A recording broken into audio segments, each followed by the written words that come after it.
ஒரு விஷயம் நான் கேள்விப்பட்டேன்ப்பா. அது அனுப்புனாங்க எனக்கு. பூனேல இல்லையா, மும்பை பக்கத்துல இருக்கு பூனேல ஒரு பொது இடத்துல ஒரு பார்க்லயே எங்கேயோ ஓரமா யாருமே எந்த டிஸ்டர்பன்ஸும் இல்லை. தொழுகை டைம் வந்துருச்சு. 2 இஸ்லாமிய பெண்கள் வந்து தொழுகிறதுக்காக போறாங்க. பாருங்க, நீங்களே பாருங்க. ஸோ அவங்க தொழுதுகிட்டு இருக்காங்க. அவங்க யாருக்கையும் அவங்க இடைஞ்சல் பண்ணல. அங்க மக்கள் கூட்டமும் இல்லை, யாருக்கும் தொந்தரவும் இல்லை. அவங்க பாட்டுக்கு தொழுதுகிட்டு அவங்க பாட்டுக்கு போறாங்க. அவங்க போனதுக்கு அப்புறம் என்ன பண்ணிருக்காங்க இந்த சங்கி கூட்ட நாய்கள், நாய்கள் கூட சொல்லக்கூடாது, நாய் வந்து நன்றியுள்ள பிராணி. இந்த சங்கி கூட்ட பன்றிகள் என்ன பண்ணிருக்கு பாருங்க, கோமூத்திரா வச்சுட்டு அதெல்லாம் வந்து தெளிச்சுட்டு ப்ரேயர் பண்ணி தீட்டு கழிக்குதுங்களாம். பாருங்க என்னென்ன பண்ணுதுங்க பாருங்க.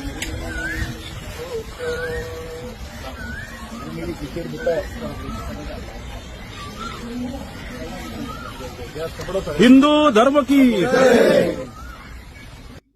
இந்து தர்மகி கால இவங்க என்ன பண்றது மக்களே? எவ்வளவு மத வெறி இருந்தா இப்படி பண்ணுவாங்க?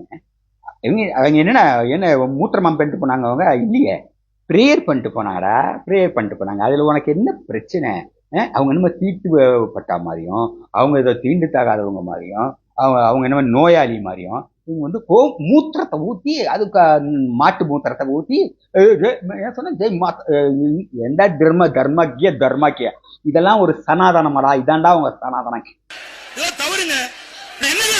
கேவலம் முடிச்ச பன்னிகளே, ஏன்டா இப்படி பண்றீங்க? நாசம் பண்றீங்க, மதவெறி பிடிச்சி நாட்டோட ஒற்றுமையை கெடுத்துக்கிட்டு இருக்கீங்களா சங்கிகளே? நான் கேட்படா, கேட்க மாட்டேடா, கேட்பேன். இந்த மாதிரி சக்திகளை உள்ள விட்டுறாதீங்க அப்படின்னு தான் உங்களை கெஞ்சி கேட்டுக்கிறேன். ஆனா இந்த கவர்ந்த பாடியாரு இடம் கொடுத்துட்டாரு. அவர் எவ்வளவு மரியாதை வச்சுங்க தெரியுமா அவர் மேல? அவர் என்ன லூசு மாதிரி உளறிக்கிட்டு இருக்காருங்க கூட்டத்துல, பாருங்க. ஆட்சிக்கு வந்த பிறகு விழுப்புரத்தில் ஃபேன்சி ஸ்டோரில் போதை ஆசாமி தடுத்த வியாபாரியை கொலை, கஞ்சா போதை ஆசாமிகள், அந்த ஆசாமியில் கடையிலே நுழைந்து வணிகர்களை தாக்குவது, இதனால் மிகப்பெரிய பாதிப்பு ஏற்பட்டது. சத்தியமா சொல்றேன், இன்னொரு வாட்டி கூட ரீவைண்ட் பண்ணி போட்டு பாருங்க. உங்களுக்கு புரிஞ்சிருச்சு அப்படின்னா உங்களுக்கு லைஃப் டைம் செட்டில்மெண்ட்டுங்க. சத்தியமா சொல்றேன். இப்படிப்பட்ட ஆளு ஏன் என்னாச்சு இப்படி பண்ணீங்க? அடிமையா போயிட்டீங்க. அடிமையின் உடம்பில் ரத்தம் எதற்கு, தீனம் பச்சப்பட்ட கோழைக்கு இல்லைங்க எதற்கு?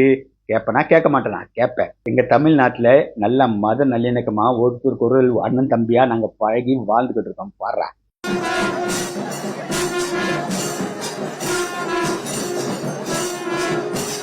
பாத்தீங்களா?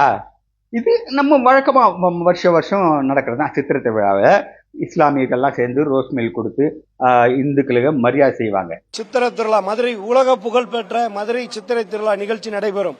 அன்று நிகழ்ச்சியில் ஒரு தினங்களாகிய பாவக்கா மண்டபம் வந்து செல்லும் பொழுது வழியில் பக்தர்களும் சாமியார்களும் பிள்ளைகளுக்கு விளையாண்டு கொண்டு இருப்பவர்கள் வரும்பொழுது அந்த ஊர்வலத்தில் ஆயிரக்கணக்கான மக்கள் வருவார்கள். அவர்கள் களப்பாறுவதற்காக எங்களுடைய பள்ளிவாசல் சார்பாகவும் நிர்வாகத்தின் சார்பாகவும் ஜமாத்தாளர்கள் சார்பாகவும் இந்த சிறப்பான ஒரு தேநீர் விருந்தை ஏற்பாடு செய்து நாங்கள் அவர்களை மரியாதையுடன் அனுப்பி வைப்போம் என்பதை மகிழ்ச்சியுடன் தெரிவித்துக் கொள்கிறோம். கேட்டீங்களா? இதை கெடுக்கிறதுக்கு தான்டா வந்திருக்கீங்க சங்கி பரதேசிகளே. வேணாண்டா, ஒற்றுமையா வாங்கடா. நான் ஒண்ணுமே கேட்கல. நீங்க கூட வந்து உங்களை ஏன்டா வேணான்றோம்? இந்த மாதிரி மத வெறி பிடிச்சி அலையிறீங்கடா, அதனாலதான்டா வேணான்றோம். நீங்க ஒரு கேன்சர் மாதிரிடா. ஊழல் வந்து ஒரு நோயினா அதை வந்து மருந்து கொடுத்து சரி பண்ணிடலாம்டா. ஆனா நீங்க வந்து ஒரு கேன்சர்டா, அழிக்கப்பட வேண்டிய சக்திடா. அதனாலதான்டா சொல்றேன். இல்லைன்னா உங்களையும் நீங்களும் இந்த மதம் ஆனா ஒண்ணுடா, இந்த பாகிஸ்தானும் முஸ்லீமும் இல்லைன்னா பிஜேபியே இல்லடா.